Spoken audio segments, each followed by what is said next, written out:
Estamos ahora con el secretario adjunto de APM, vamos a hablar con Iván Carrión por el tema paritario, lo convocamos, sabiendo que son meses donde estuvo sobre la mesa la discusión. Evidentemente este tipo de encuentros trimestrales ha sido de alguna manera el eje de el encuentro posible para las partes y por eso lo convocamos. Gracias por acompañarnos. ¿Cómo están hoy por hoy? ¿Satisfechos con lo hecho en la medida de las posibilidades que brinda la economía? Bueno, primero agradecerte como siempre que nos invites a tu casa y por este medio llegar a cada uno de los hogares de Esperanza. Satisfecho en la medida de las posibilidades es ser generoso con nosotros, pero en realidad estamos muy preocupados por las situaciones socioeconómicas que exceden a una paritaria. ¿Y por qué cerraron si no están del todo satisfechos? Nosotros tenemos una responsabilidad respecto de cada uno de nuestros compañeros en articular la falta de pérdida de poder adquisitivo en cuanto a la inflación.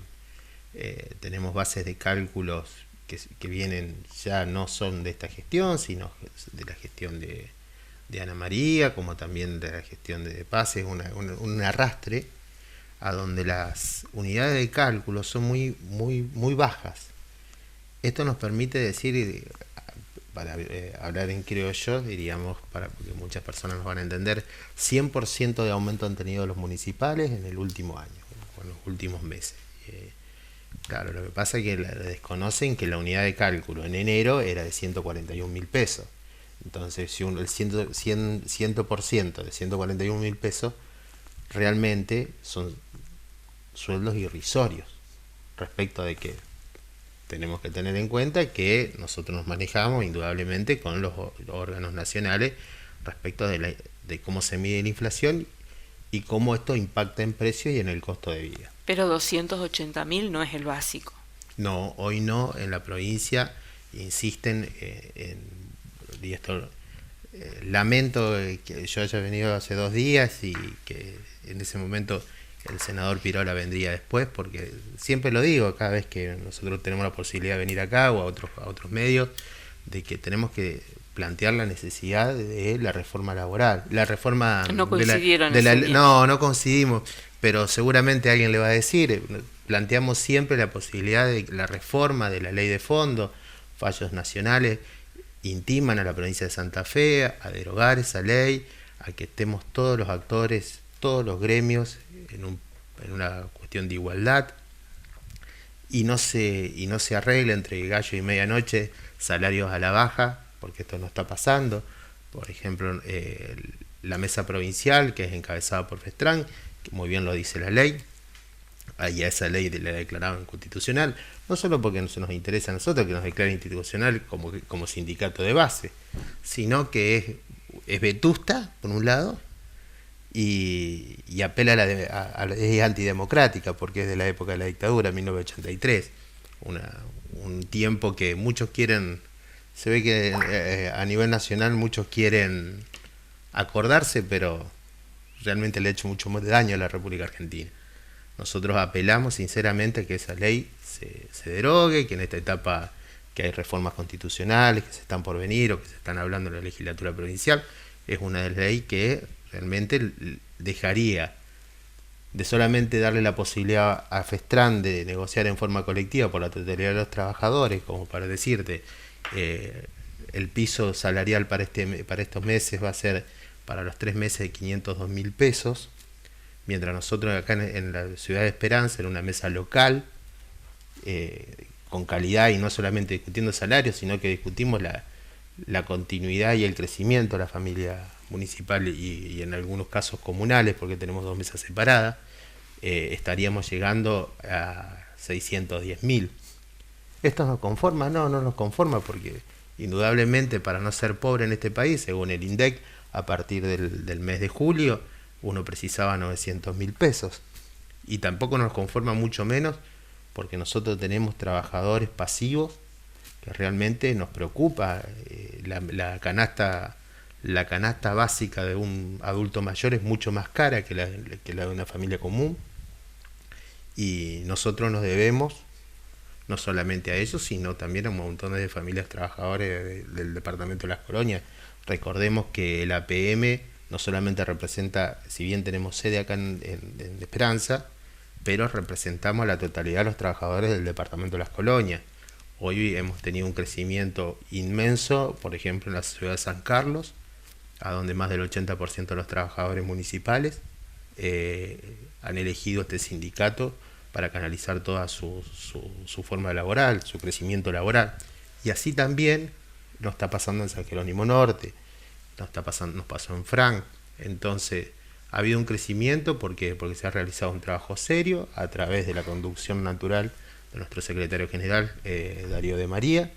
Durante mucho tiempo tuvimos muchos obstáculos en la ciudad de Esperanza, y esto no, sin ofender a nadie, pero fue responsabilidad y una decisión que tomó en su momento Ana. Y bueno, hoy estamos en un nuevo tránsito, en una nueva etapa de recomposición salarial. Sinceramente no nos alcanza, precisamos que reforzar el esfuerzo de que los ejecutivos entiendan que un trabajador con mayor felicidad y tranquilidad económica le va a ser mayormente productivo, no solamente a Ahora, la ¿qué gestión, significa sino esto que usted dice de el crecimiento? Que hicieron unas reuniones que tenían que ver con no solo la cuestión salarial, sino el crecimiento de la familia municipal. No, el crecimiento en realidad nosotros lo vemos como crecimiento de la familia municipal dentro del sindicato, mayor cantidad de compañeros y compañeras que sin estar afiliados a ningún sindicato han optado por afiliarse a este sindicato. Pero no es tiempo de incorporaciones en el ámbito municipal y comunal, ¿o sí?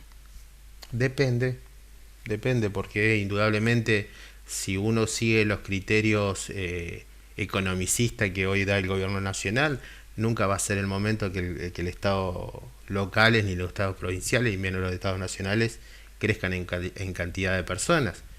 Esto ha tenido un detrimento no solamente en las atenciones, sino, por darle un ejemplo, nos estamos quedando sin cinemómetro, por darle un ejemplo de algo que ha pasado ahora, nos estamos quedando sin posibilidades de la recomposición de cinemómetro y alcoholímetro en el país, porque el INTI no tiene trabajadores. Este tipo de cuestiones multiplicadas por un montón de situaciones, por un montón de cuestiones, hemos tenido detrimento de los compañeros, y se va de suyo darle nuestra solidaridad a los compañeros de San Cristóbal y de San Javier que le han cerrado la oficina del ANSES. Yo creo que hay ciudadanos que precisan esa oficina en un departamento tan grande como el San Cristóbal y en un departamento tan importante como San Javier, y se tienen que hacer 200, 300 kilómetros para venir a una oficina a la ciudad de Esperanza o a la ciudad de Rafaela o a la ciudad de Santa Fe. Y nos parece que no es el camino.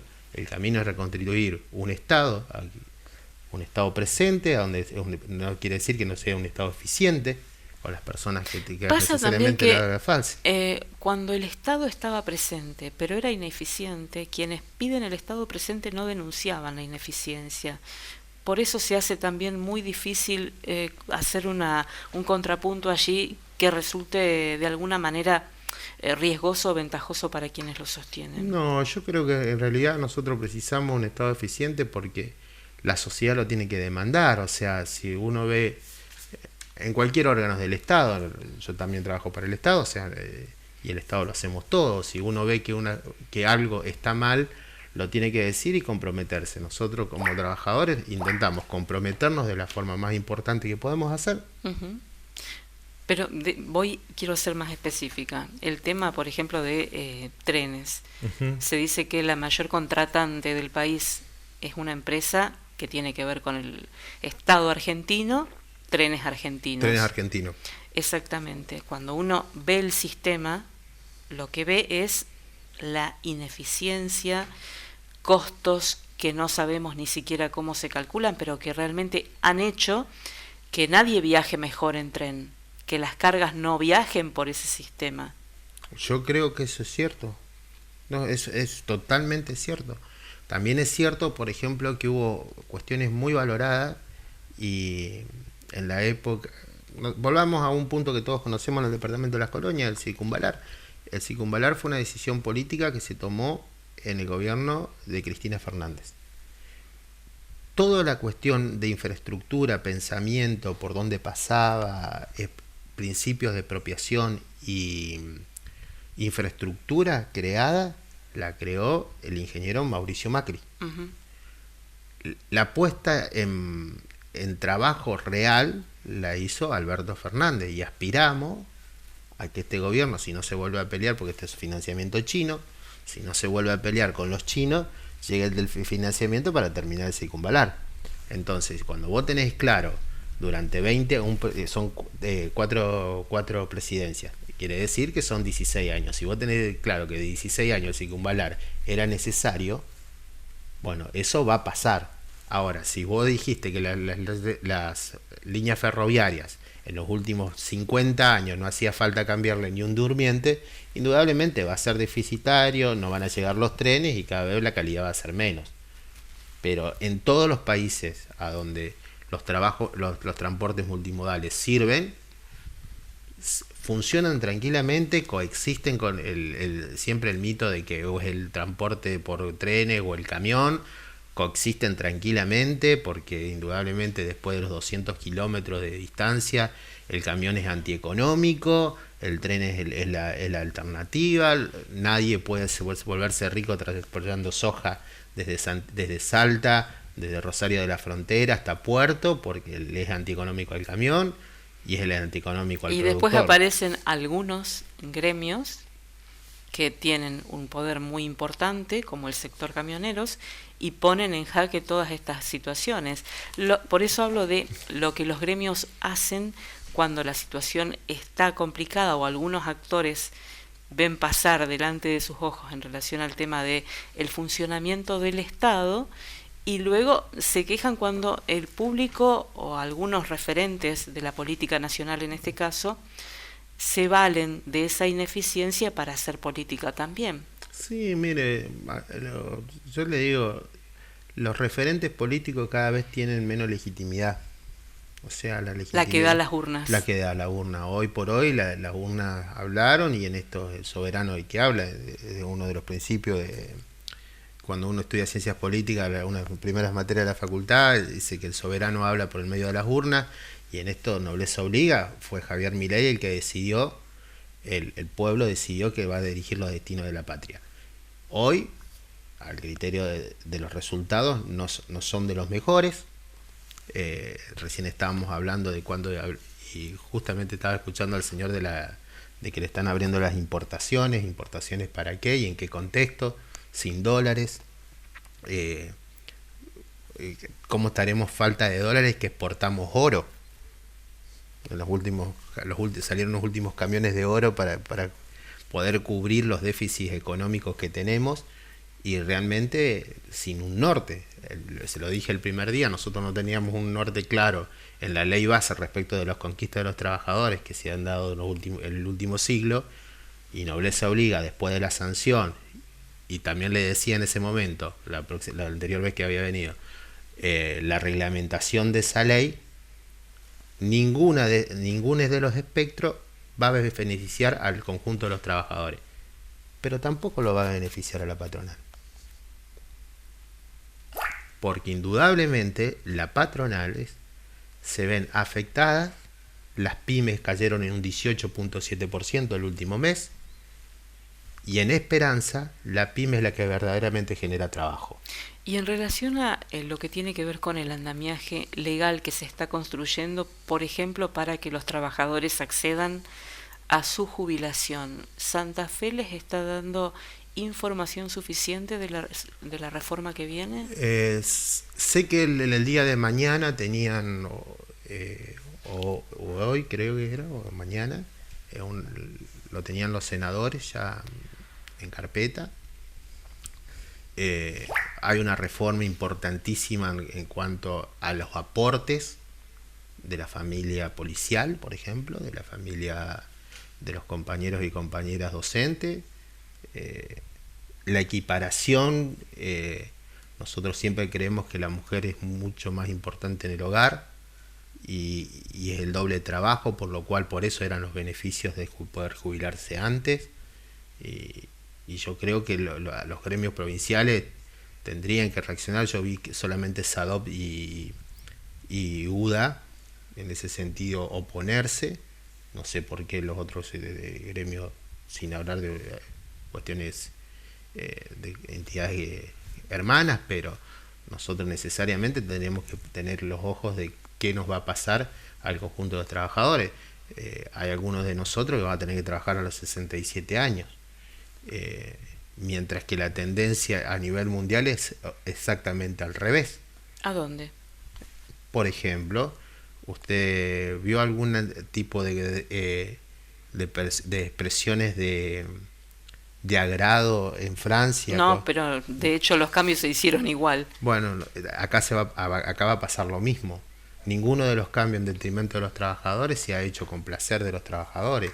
Y bueno, en ese sentido nos van a encontrar siempre en el lugar donde tendremos que estar, a favor de los trabajadores y en defensa de todas las personas que tuvieron antes que nosotros, generando estos plexos normativos que indudablemente van a ser vulnerados, y solamente decirle que, aparte de la cuestión de los años, van a ser mucho más costoso el acceso el descuento que le van a hacer a los trabajadores. Fíjese que en las cuadros superiores de empleos policiales y el servicio penitenciario estamos hablando de un 20%, hoy le estaban descontando un 14%. O sea, hay una apropiación lisillana por parte del Estado de una porción muy importante de los salarios y un aumento en la edad jubilatoria.